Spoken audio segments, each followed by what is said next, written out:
De volta com Se Liga. Estamos falando sobre as categorias de CNH. No estúdio com a gente, os alunos da Escola Estadual Rui Barbosa. E o DJ Catoy.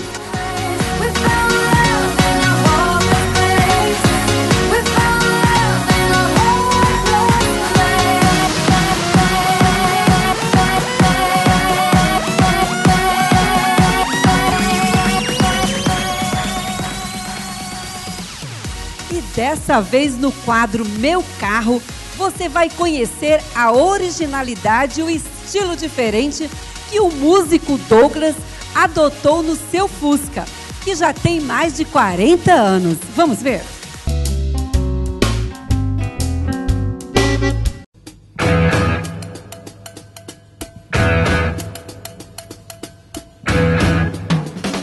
Esse é meu carro, um Fusca 1972. Do estilo Wood Ride ou Hatch, lançado na Europa, popularizado na Califórnia.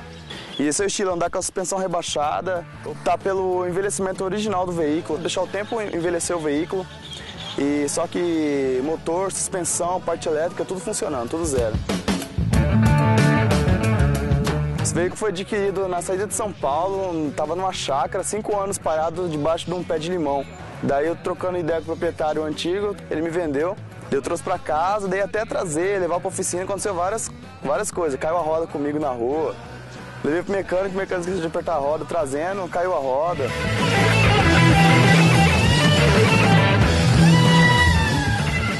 Daí eu fui pra Tino pra tentar arrumar ele. Eu arrumei o motor, fiz parte elétrica, fiz o freio, tudo funcionando, e corri atrás dos acessórios dele de época. O pessoal passa e fala, vai pintar esse carro, fala assim. Daí eu explico a questão do estilo dele, o estilo Hatch de underground mesmo, assim, de optar por ser despojado mesmo, largado mesmo. Só que andar ele assim mesmo, é uma cultura, meio que uma contracultura. Funileiro não ganha dinheiro com a gente.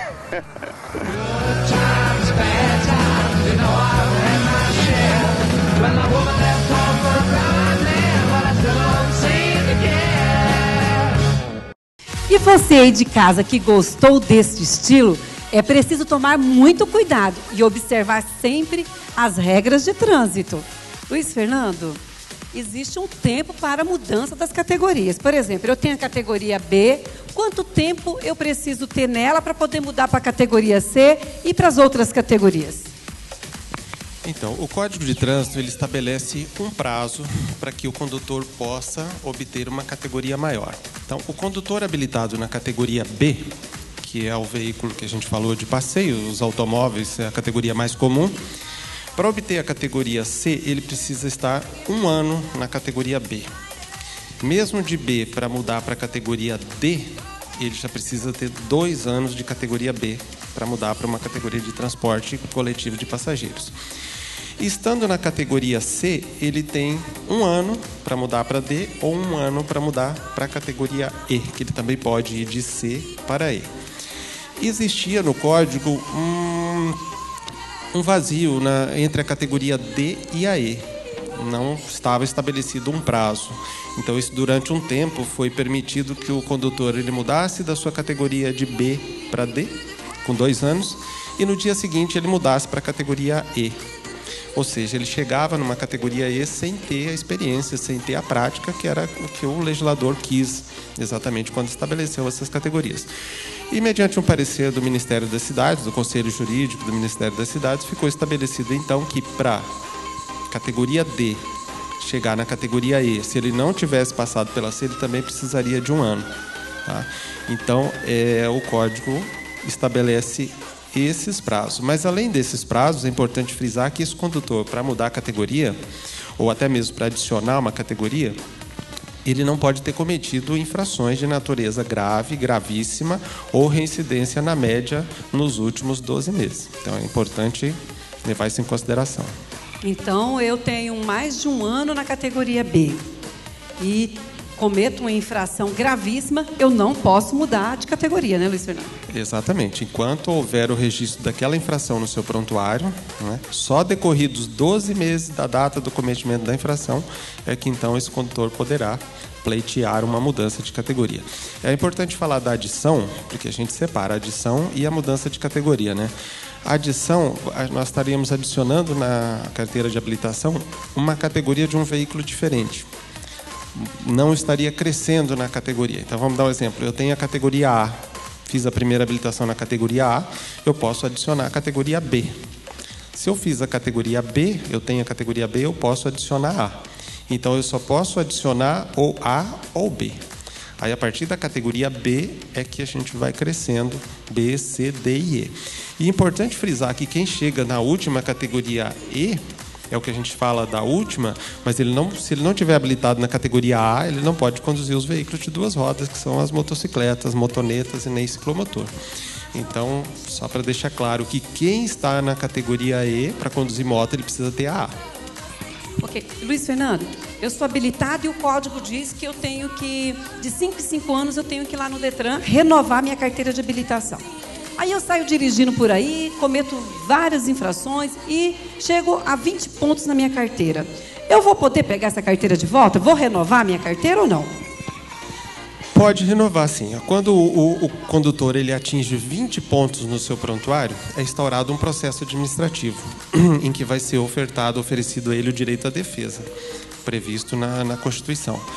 Se a defesa dele não for acatada, o órgão vai aplicar uma penalidade de suspensão.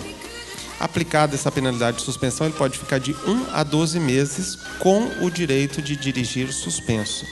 Mas enquanto não houver essa penalidade, enquanto ele não for efetivamente punido, ele pode renovar. Então pode ser até que esse condutor ele tenha atingido os 20 pontos, mas o processo dele ainda não foi julgado, ele ainda está em direito de defesa. Então, enquanto estiver nesse período em que ele possa usar todos os direitos de recurso, ele pode renovar.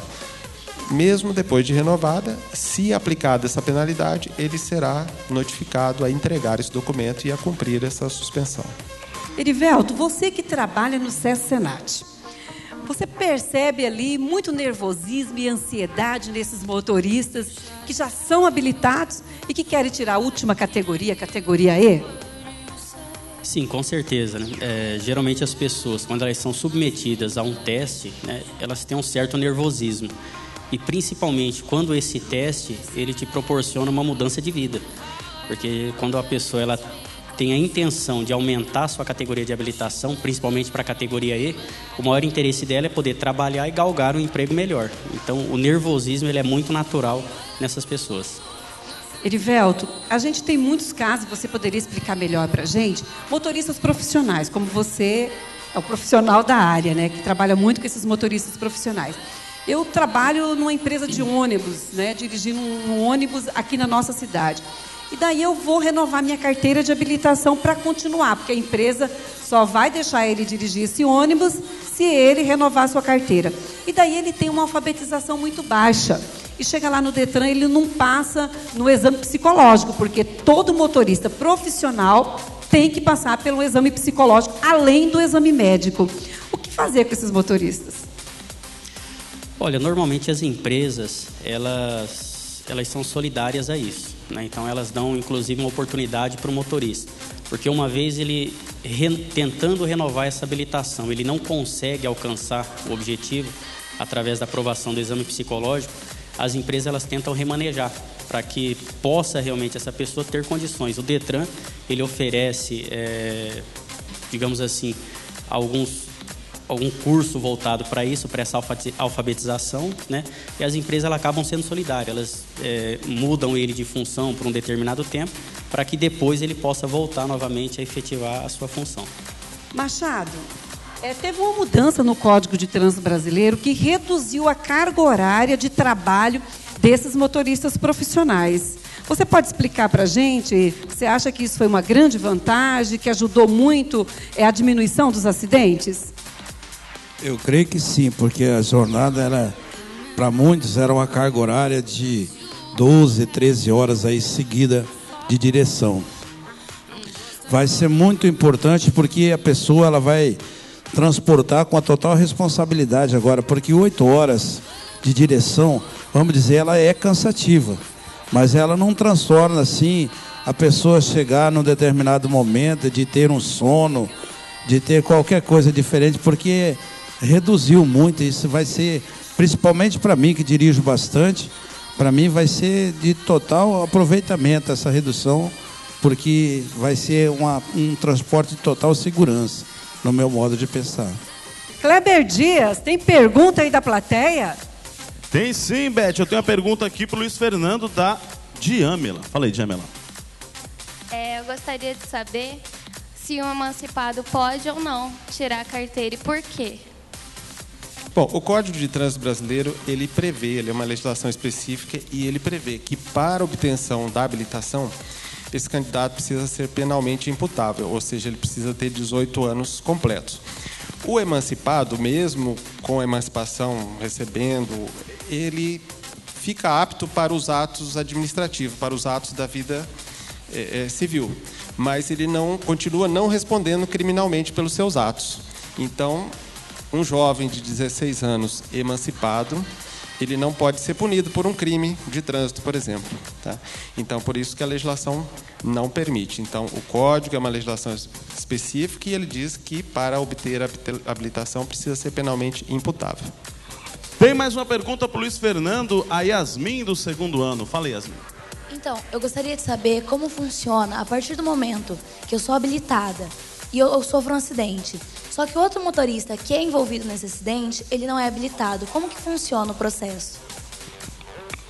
Bom, na verdade, a ocorrência de um acidente pressupõe que houve uma infração de trânsito. Se não ocorresse uma infração, provavelmente esse acidente não ocorreria, exceto aqueles que são fatalidade mesmo. O correto, nesse caso, além de chamar a perícia para que se faça um boletim de ocorrência, é verificar a condição dos condutores, se são habilitados ou não. Tá? No caso do condutor não habilitado, ele vai responder administrativamente multa. Né? Se ele não for o proprietário do veículo também pode receber uma multa por permitir que uma pessoa não habilitada tome posse do veículo e passe a conduzi-lo na via pública. E será responsabilizado também, acabará sendo responsabilizado pelos danos materiais que houver nesse acidente.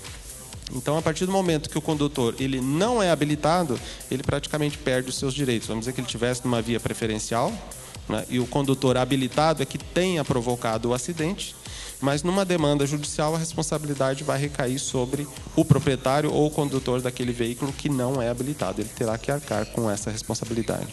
A Gabriele agora tem uma pergunta para o Erivelto. Fala aí, Gabriele. Para outros tipos de transporte, qual documento que precisa como para, acho que transportar alguma coisa no navio, trem? O que eu preciso fazer? Bom, no caso do transporte terrestre especificamente, né? Então, além da categoria que o condutor ele deve ser habilitado para o veículo qual ele está conduzindo, existe a previsão legal de algumas capacitações, né? Ou seja, para ele transportar o produto perigoso, ele necessita do curso MOP, Movimentação e Operação de Produtos Perigosos. Para conduzir uma ambulância, ele necessita do curso para condutores de veículo de transporte de emergência. Para conduzir um veículo de transporte de escolares, né, ele necessita do curso de transporte escolar. E no caso do transporte coletivo de passageiros, seja ele urbano ou rodoviário, ele também necessita de um curso específico para isso. Tá? Hoje nós temos, inclusive, desde o ano passado, uma legislação que traz um amparo até mesmo para o mototaxista e o motoentregador, que eles também necessitam da obrigatoriedade de terem um curso específico para isso. E a partir do momento que ele está exercendo essa atividade, ele também, como documento de porte obrigatório, o certificado deste curso. Ok. E daqui a pouco a gente continua essa conversa. E depois do intervalo, nós vamos testar os conhecimentos dos alunos da Escola Rui Barbosa no Se Liga Quiz. Não saia daí.